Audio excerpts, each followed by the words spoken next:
নমস্কাৰ, মৰমৰ ছাত্ৰ-ছাত্ৰীসকল। লাৰ্ণ উইথ SPP চেনেলটোলৈ তোমালোক সকলোকে স্বাগতম জনাইছোঁ। ইয়াতে আমি কি কি প্ৰশ্ন পাম সেইবোৰৰ বিষয়ে আলোচনা কৰিম, চাবলৈ চেষ্টা কৰিম। তো চোৱা, অনুশীলনী 1 A। 1 Aত কি কৈছে, আমি কি কৰিম, বস্তুবোৰ তাতে লৈ যাম, লৈ গৈ কপি কৰি চাম বাৰু। প্ৰথমতে মই এইটো লৈ গৈছোঁ বাৰু, লৈ গৈ তাতে চাওঁ।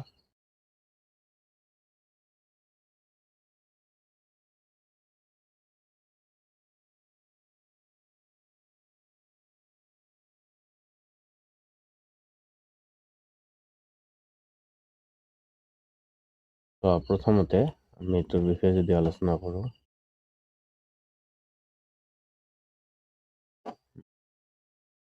প্ৰথমতে আমি কি কৰোঁ, চোৱা, সত্য চাবলৈ দিছে। সত্য নে অসত্য যদি হয়, তেনেহ'লে আমাক ইয়াতে কৈছে কি প্ৰথমতে যে স্বাভাৱিক সংখ্যাৰ থোপটো অখণ্ড সংখ্যাৰ থোপটোৰ অন্তৰ্গত। ঠিক আছে বাৰু, আমি কি কৰোঁ প্ৰথমতে এডাল ৰেখা টানি চাম। তাৰপিছত আমি আলোচনা কৰিম। চোৱা, মই নাম্বাৰ লাইনত দেখুৱাই দিব বিচাৰিম। ইয়াতে যদি আমি এইটোৰ বিষয়ে আলোচনা কৰোঁ, অ'কে, এতিয়া চোৱা, ইয়াতে আমি কি কৰিম, প্ৰথমতে বস্তু এনেকৈ মাৰ্কিং কৰিম, হয়নে? মাৰ্কিং কৰাৰ পিছত ইয়াতে যদি আমি লওঁ 0, আহিব 1, 2, 3, 4, 5, 6 এনেকুৱা। -1, -2, -3, -4, -5, -6, -7, হয়নে? এইটো অলপ মোটা বেছি হৈছে, অলপমান সৰু কৰি দিছোঁ বাৰু।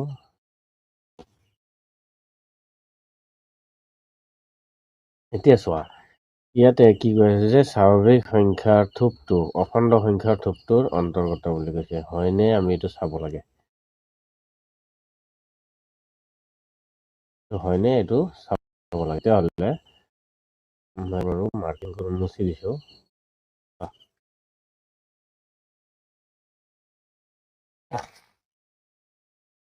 আমাৰ স্বাভাৱিক সংখ্যা মানে কি? স্বাভাৱিক সংখ্যা, হয়নে? তলত লিখি দিছোঁ।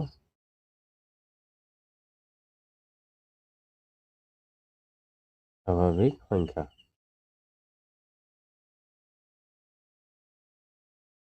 বেছি পাতল হৈ যায়। স্বাভাৱিক সংখ্যা কাক কয়? 1, 2, 3, 4 এনেকৈ গৈ গৈ কলৈকে যায়, অসীম সংখ্যালৈকে গুচি যায়। সেইটো কয় স্বাভাৱিক সংখ্যা। তেতিয়াহ'লে আমাৰ ইয়াতে কি হৈছে যে এইটো হ'ব অখণ্ড সংখ্যা। সংখ্যা ৰেখাটো এইটো হ'ব অখণ্ড সংখ্যা। অখণ্ড সংখ্যা হ'লে তেনেহ'লে 1, 2, 3 এনেকৈ আৰম্ভ হৈছে নে নাই? হৈছে। তেতিয়াহ'লে অন্তৰ্গত, এইটো সত্য। এতেকে আমি কি লিখিম ইয়াতে? এইটো লিখিম সত্য। তাৰপিছত আমি পিছত চাওঁ। Next question. নেক্সট কুৱেশ্যনত কি কৈছে আমি এইটো চাম।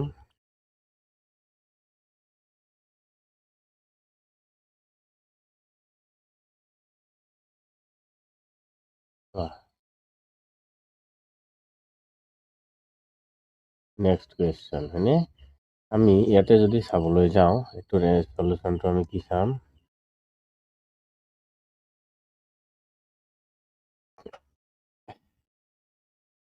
স্বাভাৱিক সংখ্যা আৰু পূৰ্ণ সংখ্যাৰ থোপ দুটা লগ হৈ অখণ্ড সংখ্যাৰ থোপটো গঠন হৈছে। এইটো অসত্য। কাৰণ চোৱা, কাৰণ যদি আমি ইয়াতে নাম্বাৰ লাইনৰ কথা আমি চাবলৈ যাওঁ, হয়নে? সংখ্যা ৰেখাত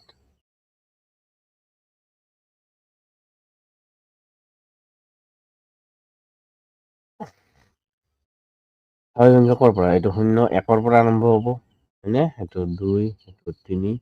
মানে যেতিয়া আমি স্বাভাৱিক সংখ্যা মানে এনেৰে বুজায়, n মানে কি? 1, 2, 3। আৰু পূৰ্ণ সংখ্যা মানে ডব্লিউৰে বুজায়, হোল নাম্বাৰ। এইটো 0, 1, 2, 3, 4 এনেকৈ গৈ থাকে। আৰু এইটো 1ৰ পৰা গৈ থাকে। এইটো অসীমলৈ দুয়োটাই গৈ থাকে। তেনেহ'লে দুয়োটাই এইটো চাইডতহে গৈছে ন? এইটো চাইডতহে গৈছে।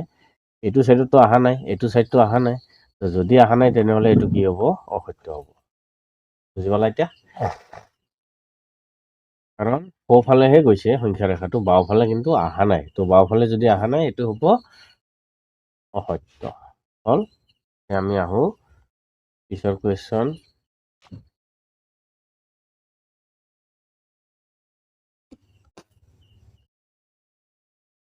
কি আছে চি নম্বৰ। চি নম্বৰটোৱে কি কৈছে সেইটো চাই লওঁ।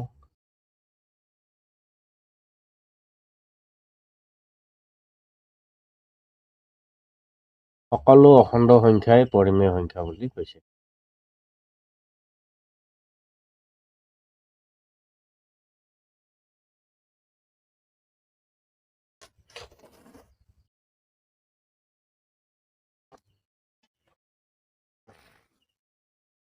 সকলো অখণ্ড সংখ্যাই পৰিমেয় সংখ্যা। সত্য, এইটো হ'ব সত্য। নহ'লে আমি ইয়াতে কি লিখিম? সত্য বুলি লিখিম। হ'ল, তাৰপিছত আমি যদি আৰু চাওঁ,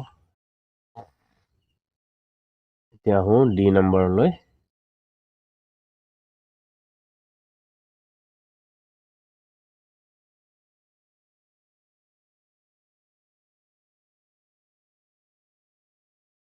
ডি নম্বৰ, সকলো ঋণাত্মক অখণ্ড সংখ্যা শূন্যতকৈ সৰু। সকলো ঋণাত্মক অখণ্ড সংখ্যা শূন্যতকৈ সৰু। আমি যদি এইটো চাওঁ তেতিয়াহ'লে চোৱা, আমি সংখ্যা ৰেখা প্ৰথমতে চাই লওঁ। সংখ্যা ৰেখাটো কি কৈছে?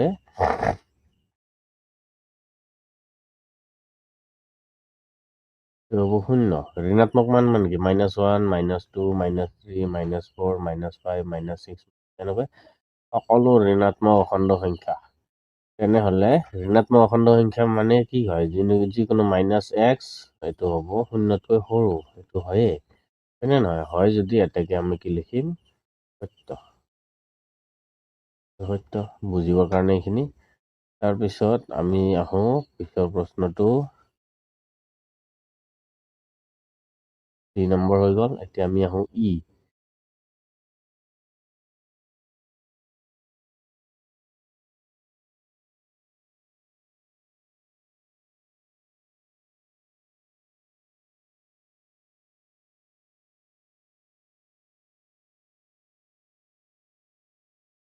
ই নম্বৰ ক'ত সোমাই থাকিলে?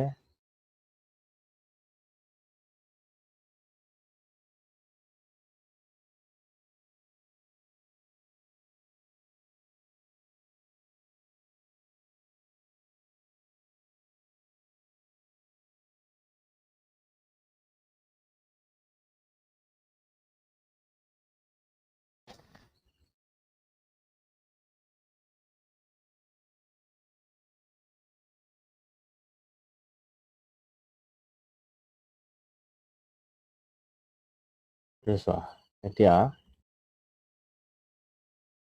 আমি যদি চাবলৈ যাওঁ, কি কৈছে ইয়াতে? দুটা পৰিমেয় সংখ্যাৰ মাজত অসংখ্য পৰিমেয় সংখ্যা পোৱা যায়। এইটো সত্য। এইটো সত্য।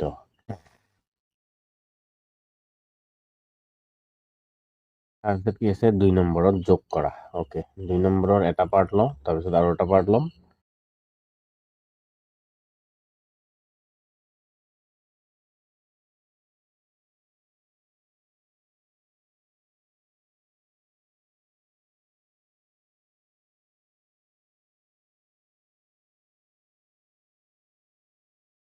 পেষ্ট ছফ্টৱেৰটোৰ লগত মই ইমান এটা ৰিলেটেড নহয়, সেইকাৰণে অলপ অসুবিধা হৈছে। কথা নাই, তোমালোকে অলপ মেনেজ কৰি লোৱা। তো ইয়াতে কি কৈছে মানে যে যোগ কৰিব দিছে, হয়নে? তে যোগ কৰিব দিলে আমি ইয়াতে প্ৰথমতে চাওঁ, -2/3 প্লাছ, অ'কে আমি চাই লওঁ, 3/5 প্লাছ -5/6 এইটো হৈ গ'ল। এতিয়া কি কৰা? বাহিৰৰটো ঠিকে থাকা, -2/3 প্লাছ, এতিয়া ভিতৰৰ বন্ধনীটো চোৱা, 3/5টো ঠিকে থাকিব, প্লাছে মাইনাছে মাইনাছ হ'ব, প্লাছে মাইনাছে কি হ'ব? এইটো মাইনাছ, তাৰপিছত হ'ব 5/6। অ'কে, এতিয়া ভিতৰত কি আহিব -2/3 হয়নে প্লাছ 5 আৰু 6 লসাগু 30 হ'ব হয়নে নহয় 30 যদি হয় তেতিয়া তুমি এই 5 এই 5 30 কাটিলে কিমান বাৰ 6 বাৰ হয়নে এই 6 লগত 6 তিনি কিমান পাবা এইটো 18 পাবা 6 তিনি গুণে কিমান পাবা 18 মাইনাছ ঠিক তেনেকৈ এই 6 যদি 30 কাটো কিমান পাম ইয়াতে 5 5 গুণে কিমান পাবা 25 পাবা হয়নে নহয় 5 গুণে কিমান পাবা এইটো 25 তাৰপিছত এইটো হৈ গ'ল তাৰপিছত ইয়াতে কি আছে -2/3 প্লাছ ইয়াতে কি হ'ব -7/30 আমি এইখিনি পালো এতিয়া আমি বাৰু ইয়াতে এতিয়া চাই লৈছো ফাৰ্ষ্ট আনি দিছো বেছি নালাগে এতিয়া বাৰু চাইছো আৰু ইয়াতে কি হ'ব -2/3 প্লাছে মাইনাছে মাইনাছ কি হ'ব 7 আৰু 30 এতিয়া চোৱা 3 আৰু 30ৰ লসাগু কিমান হ'ব 30 হ'ব এতিয়া 3ৰে 30 কাটো কিমান পাম 10 বাৰ পাম এই 10ৰ লগত 2 পূৰণ কৰিলে মাইনাছ 10 2 গুণে 20 এতিয়া মাইনাছ 30 কাটা যাব 1 থাকিব এইটো 7 হ'ব তেনেহ'লে কি হ'ব -27 তলত হ'ব 30 আকৌ কি কৰিব পাৰি আমি 3ৰে হয়নে 3 9 গুণে 27 3 10 গুণে 30 তেতিয়াহ'লে ওপৰত কি থাকিব -9 তলত হ'ব 10 এইটো হ'ব এনচাৰ ঠিক আছে এইটো হৈ গ'ল তাৰপিছত আমি আহো পিছৰ প্ৰশ্ন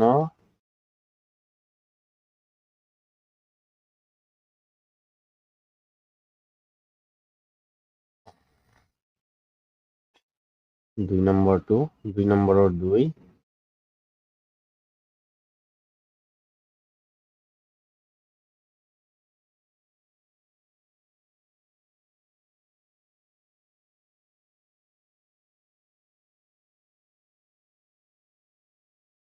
ডাঙৰ কৰি দিছো 2 নম্বৰৰ 2টো চোৱা কি কৈছে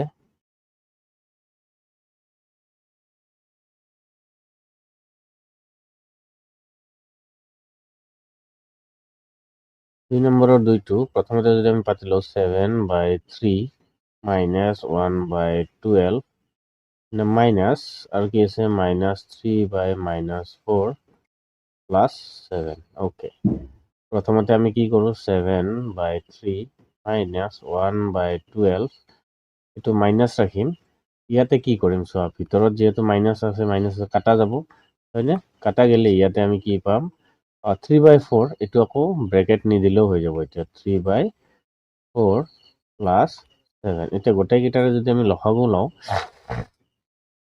3 4 আৰু 12ৰ যদি লসাগু লওঁ কিহেৰে কাটা যায় 3ৰে চোৱা 3ৰে 3ক একবাৰ 4ক নাযায় আৰু 12ক 4 বাৰ হয়নে তেতিয়াহ'লে আৰু চোৱা আকৌ 2ৰে যায় 2ৰে এককটো নাযায় 2ৰে এইটোক যায় আকৌ এইটোক যায় তাৰপিছত আকৌ 2ৰে যাব এইটোক নাযায় এইটোক যায় তেতিয়াহ'লে কি হ'ব 3 দুগুণে 6 দুগুণে 12 হয়নে লসাগু আমি কিমান পালো 12 তেতিয়াহ'লে আমি ইয়াতে তলত ল'ম 12 আৰু 7ৰ তলত একো নাই মানে আমি ইয়াৰ তলত আমি কি ধৰি ল'ব পাৰো 1 ধৰি ল'ব পাৰো তেতিয়াহ'লে আমি তলত ল'লো 12 আকৌ 3ৰে 12 কাটিলে 4 বাৰ 3ৰে 12 কাটিলে 4 বাৰ সেই 4 লগত 7টো পূৰণ কৰি দিলে কিমান হ'ব 7 4 গুণে 28 পাম হয়নে সেইটো আমি 28 লিখিলো মাইনাছ এইটো 1 হ'ব 12 কাটা গেলে তাৰপিছত মাইনাছ 4ৰে 12 কাটিলে 3 বাৰ 3 3 গুণে 9 প্লাছ 12 7 গুণে কিমান হ'ব 84 চাগে হয়নে 12 7 গুণে 85 14 7 থাকিলে 7 গুণ 7 8 ঠিকে আছে তাৰপিছত তলত থাকিব 12 আৰু ওপৰত কি আহিব এতিয়া যোগ কৰা -9 -1 হ'ব -10 কাম কৰোঁ মই অলপমান তলত লিখি দি আছোঁ কাৰণ ইয়াতে বেছি লাগি গ'লে দিগদাৰ হৈ যাব চোৱা অলপমান ওপৰত উঠাই দিছোঁ পেজটো আমাক ইমানৰ দৰকাৰ নাই এইখিনি হ'লে হৈ যাব এতিয়া আমি ইয়াতে যদি চাবলৈ যাওঁ ইয়াতে পাম আমি 12 আৰু -10 পাম -1 আৰু -9 কি হ'ব -10 8 4 12 2 হাত থাকিল 1 8 2 10 1 11 এইটো হ'ল তাৰপিছত আৰু বিয়োগ কৰা 12 2ৰ 0 কৰিলে 2 1ৰ 1 গ'লে 0 সেইটো 1 102 আকৌ 2ৰে কাটিব পাৰি কাটি যায় 2ৰে কাটিলে 6 বাৰ আৰু 2ৰে কাটিলে 5 বাৰ 51 বাৰ 3ৰে যাব নেকি 3ৰে কাটিব পাৰি 3 2 গুণে 6 3 1 গুণে 3 3 7 গুণে 21 হৈ গ'ল এইখিনি হ'ল এতিয়া আমি ইয়াতে কি লিখিব পাৰিম ওপৰত 17 তলত হ'ব 2 এইটো হ'ব এনসাৰ তাৰপিছত আমি আহোঁ আৰু পিছৰ প্ৰশ্নটোলৈ পিছৰ প্ৰশ্নটোৱে কি কৈছে সেইটো চাওঁ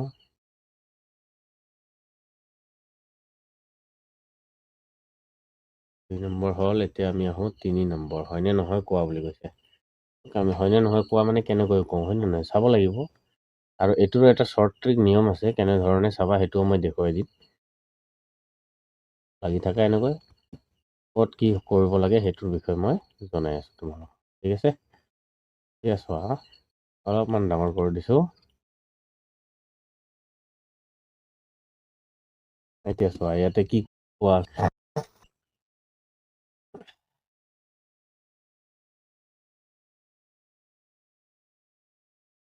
প্ৰথমতে তোমালোকে ইয়াতে এইটো বস্তু চাব পাৰো কি চাব পাৰো চোৱা সমান চিনৰ এইটো চাইডে 3/5 এইটো চাইডেও আছে 1/4 1/4ও আছে 2/3 2/3 আছে মানে গোটেইখিনি কি আছে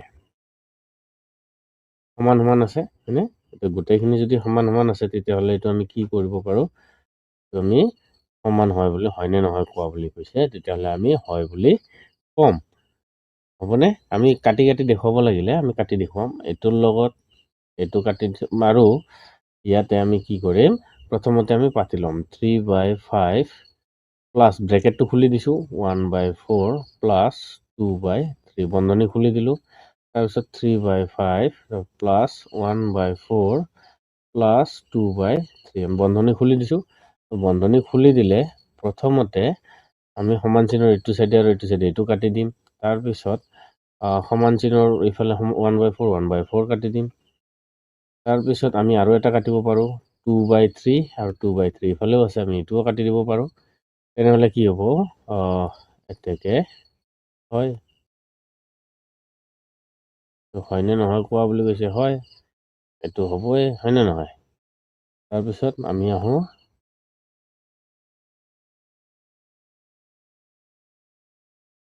তাৰ পিছৰ প্ৰশ্নটো কি কৈছে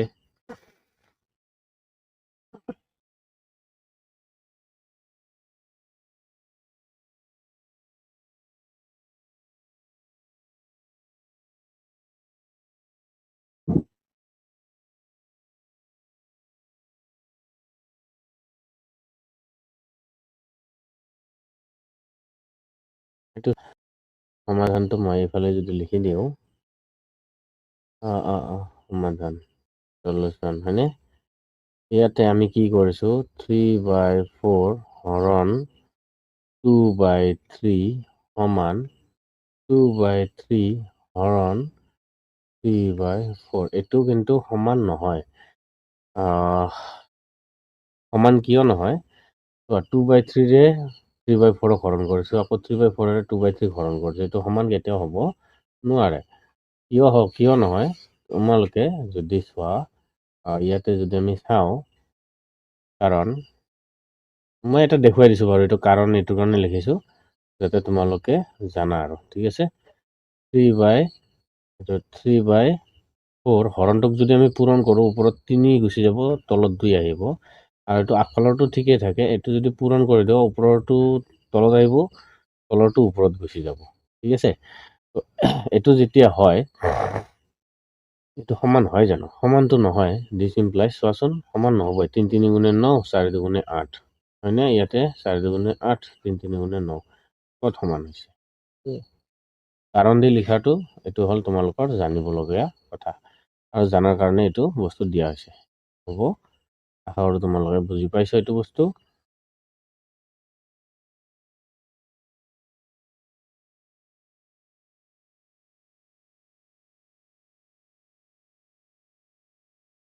তাৰপিছত আমি আহোঁ 3 নম্বৰটোলৈ।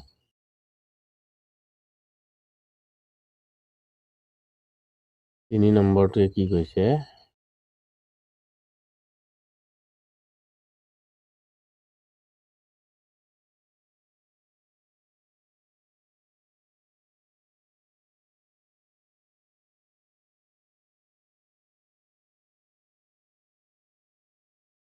তিনি নম্বৰটো চোৱা। 3 নম্বৰটোৱে কৈছে যে যিকোনো বস্তুটো আমি আগত কি কৰিম, বন্ধনীটো খুলি দিম। ঠিক আছে, বন্ধনীটো যদি খুলি দিওঁ 1/9 টো ঠিকে থাকিব, -1/3 হ'ব, আৰু এইটো মাইনাছে মাইনাছে কি হ'ব, প্লাছ হৈ যাব, হয়নে? প্লাছ 1/6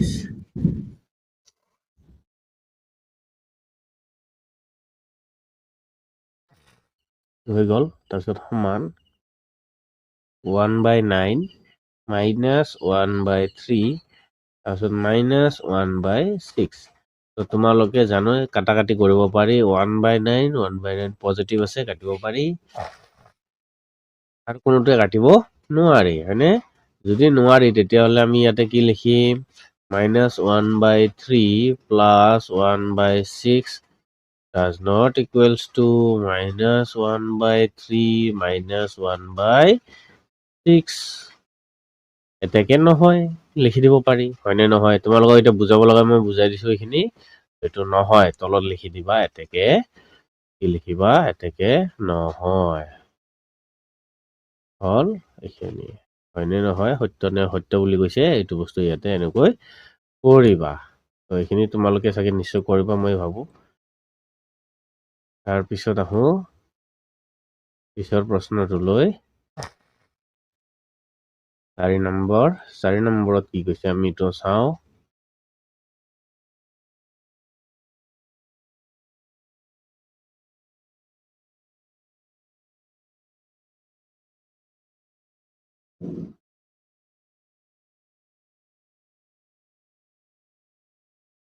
চোৱা, 4 নম্বৰটোত যি দিছে আমি খুলি লিখি ল'ম, হয়নে? প্ৰথমতে আমি 4 পূৰণ 1/2 পূৰণ 5, আমি এইটো বন্ধনী খুলি দিলোঁ। তাৰপিছত এইটোও বন্ধনী খুলিম, 4 পূৰণ 1/2 পূৰণ 5। তো দুয়োফালে একে একে আছে নে নাই? আছে। তেতিয়াহ'লে এতেকে কি লিখিবা, হয়। হ'ব, এইখিনি হ'ব। তাৰে পিছত আমি আৰু এটা চাওঁ।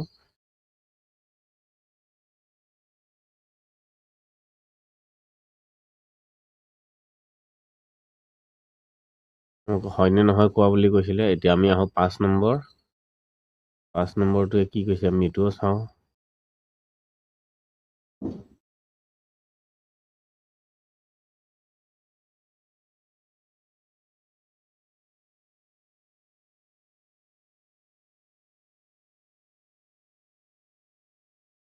লক কৰি দিব লাগে, নহ'লে গুচি যায়। চোৱা, 5 নম্বৰটো, হয়নে? ইয়াতে কি কোৱা আছে, অ'কে। ইয়াতে যদি আমি চাবলৈ যাওঁ, প্ৰথমতে 9/16 9/16 আলহী ঘৰলৈ যাবলৈ সাজু, 7/12 7/12 আমাৰ সাজু। তেতিয়াহ'লে আমি কি লিখিম, এতেকে হয়, আমি এইটো লিখিম।